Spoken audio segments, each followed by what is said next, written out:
insya Allah pertama kita harus benar-benar meyakini dan mengamalkan syahadat. Ya, pintu masuk kita ke Islam adalah dengan syahadat.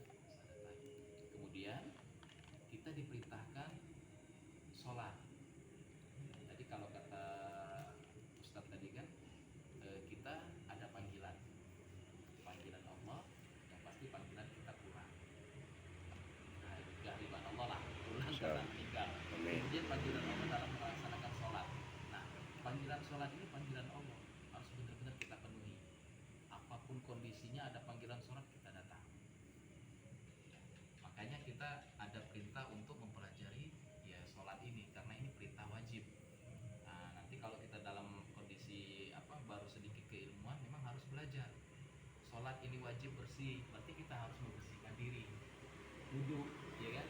Syarat wudhu juga harus bersih dari najis, mandi, gitu kan? Kalau orang ada junub gitu ya, ada yang menyebabkan hadas besar, wudhu pun ya ini tidak sah untuk sholat, harus bersih dulu hadas besarnya, harus mandi wajib, belajar mandi wajib. Jadi banyak rentetan yang harus kita pelajari. Nah, itu perlahan kita pelajari.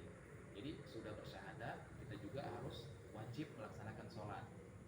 Nah, dua ini termasuk pilar rukun Islam, wajib juga kita teruskan diamalkan.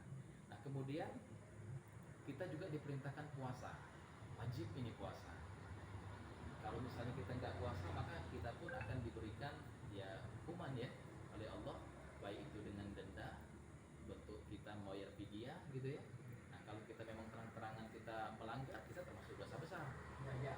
Puasa, puasa wajib dalam setahun, dalam sebulan gitu, di bulan Ramadan itu yang wajib. Nah, kemudian yang keempat apa? Kita bayar zakat, termasuk zakat fitrah. Kalau kita yang baru dilahirkan tuh di bulan Ramadan, ya udah wajib dia zakat fitrah, ya kan?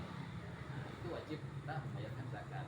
Nah, terlebih lagi dalam hal harta yang ada hitung-hitungannya, itu juga wajib bagi yang memang benar-benar muzaki, orang-orang yang wajib bayar zakat gitu. Itu ada aturan kalau zakat ya, ada syarat dan ketentuan itu.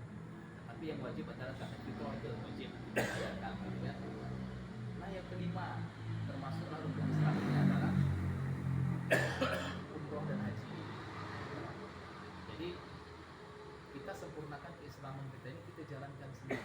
Nah, kebanyakan saudara-saudara kita ini tidak sadar bahwa umroh salah satu rukun Islam, haji juga gabungan dari ibadah umroh dan haji ini. Bahkan dalam surat Al-Baqarah dikatakan dalam ayat 158 kan, nah, itu perintah umroh dan haji itu beriringan perintahnya.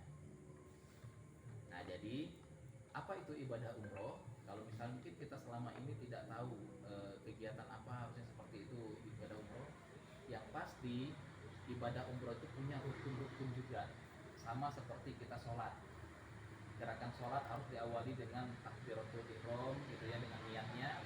Dan takbiratul ihram itu maksudnya itu kita diharamkan berbicara selain bacaan sholat, diharamkan menoleh kanan kiri, diharamkan kita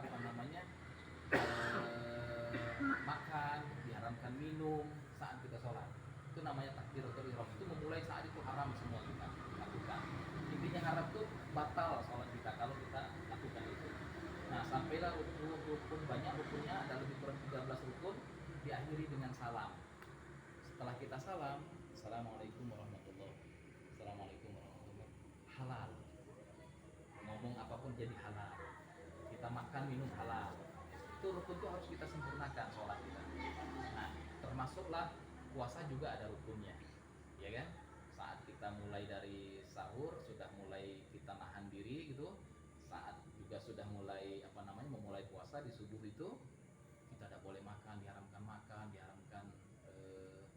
minum, diharamkan untuk ya berbuat dosa yang lainnya gitu ya, berhubungan suami istri lah, pokoknya banyak yang mengharamkan puasa. Itu kita jalankan sampai akhirnya berbuka halal lagi. Masya Allah, seperti itulah sebenarnya bentuk ibadah-ibadah kita, termasuk juga zakat tadi. Andai kata kita tidak laksanakan, maka ada rukun-rukunnya juga melaksanakan itu. Nah, termasuk umroh ini. Nah, kesempurnaan umroh kita laksanakan, ada yang namanya nanti kain tadi disebutkan ada kain ihram gitu kan. Kita pun memulai ihram itu ada tempatnya. Kita tidak bisa memulai ihram sembarangan sembarangan. Jadi nanti itu akan dibimbing. Jadi setelah mulai nabung ini kita buat kelompok, grup gitu ya. Yang nabung-nabung ini kita buat minimal grup WhatsApp, kemudian ada kajian yang rutin gitu ya. Sehingga paham umroh itu seperti apa. Nah, ada manasik umroh istilahnya ya. Rukun-rukun umroh kita pelajari, kita praktek. Kita punya sediakan ini Pak Haji ya. Apa miniatur Ka'bah yang agak besar. Memang ada. Alhamdulillah. Dikasih doping. Begitu. Jadi sedikit. Adik. Belum ya? Jadi dengan ibadah umroh ada rukun-rukun tadi. Jadi dalam fikih ya, namanya fikih itu kan ibadah ya, panduan ibadah kita. Nah, semua itu diatur dengan rukun-rukun tadi. Semua ibadah, termasuk kita jual beli nih. Akad jual beli ada rukun-rukunnya. Nah, rukun-rukun itu yang wajib kita penuhin. Termasuk jual beli. Kadang-kadang kita tidak pakai nih rukun jual beli. Harusnya kita pakai nih akad jual beli. Anggaplah bahasa kita, saya jual kok, kau terima, oke saya beli kok. Minimal itu kita harusnya ada akad gitu dalam hal jual beli. Ya kan ada rukun dalam bentuk akad, kemudian ada yang barang yang dijual benar-benar gitu kan. Fikih juga kita harus pelajari semua. Nah, termasuk ini ya, fikih ibadah, termasuk umroh nanti lebih dalam kita pelajari tentang bagaimana melaksanakan fikih umroh ini. Nah, keutamaan dari umroh ini apa sehingga orang benar-benar semangat ke situ? Pertama dikatakan dalam satu hadis, umroh ke satu, umroh antara umroh satu ke umroh yang selanjutnya ataupun saat umroh itu juga itu menjadi penghapus dosa. Jadi sebanyak apapun kita dosa, insya Allah dengan kita lillahi ta'ala itu menjadi kafarat atau pembersih dosa-dosa kita. Nah, itu satu harapan besar itu. Karena janji Allah, orang yang melaksanakan ibadah umroh itu akan dibersihkan dosa-dosanya. Nah, insya Allah kalau lillahi ta'ala, kalau Allah berkehendak, Allah kasih rahmat kita diampuni. Tapi ada juga yang tadi kata Pak Ustadz Aris, bisa jadi salah niat.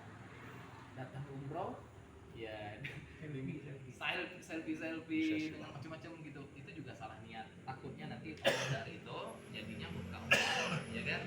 Nah, jadi memang harus kita utamakan niat tadi. Nah, terus kita melaksanakan ibadah di situ, doa-doa kita dikabulkan. Kemudian janji Allah, orang yang berangkat umroh itu akan diganti semua biaya yang dikeluarkan itu. Tidak akan miskin orang yang berangkat umroh.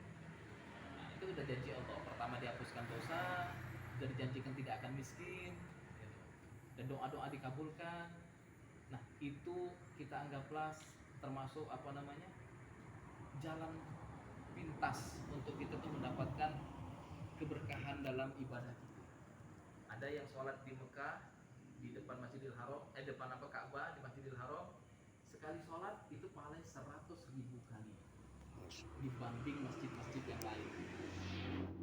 Di Madinah kita dapatkan sekali sholat itu 1.000 kali dibanding masjid-masjid yang lain, kecuali Mekah tadi kan, kecuali Masjidil Haram tadi. Kita sholat di sini mungkin sekali pahalanya. Tapi kalau berjamaah ya aku sendiri sholat, saya sholat. Kalau kita sendiri kan satu dapat. Tapi kalau kita berjamaah, berdua berjamaah sudah dapat kelipatan 27 kali derajat pahalanya ya. Nah, lebih itu yang kita dapatkan kalau di sini. Nah, kalau di Haramain tanah suci, masya Allah, kita di 100.000 di masjid di Mekah, ya kan, di Masjidil Haram, kemudian 1.000 kali setiap kali sholat. Insya Allah, itu tadi kuncinya, kita cari ridha Allah, gak ada lain. Walaupun besar pahala itu tadi, tapi kalau Allah dari itu bukan nilai ta'ala dalam hati kita ini, nah itu sia-sia. Jadi memang niat itu menentukan segala sesuatu amal ibadah kita, niat yang menentukan. Nah, insya Allah ibadah-ibadah yang tadi disebutkan dalam rukun Islam tadi, nah itu semua insya Allah akan menjadi sebuah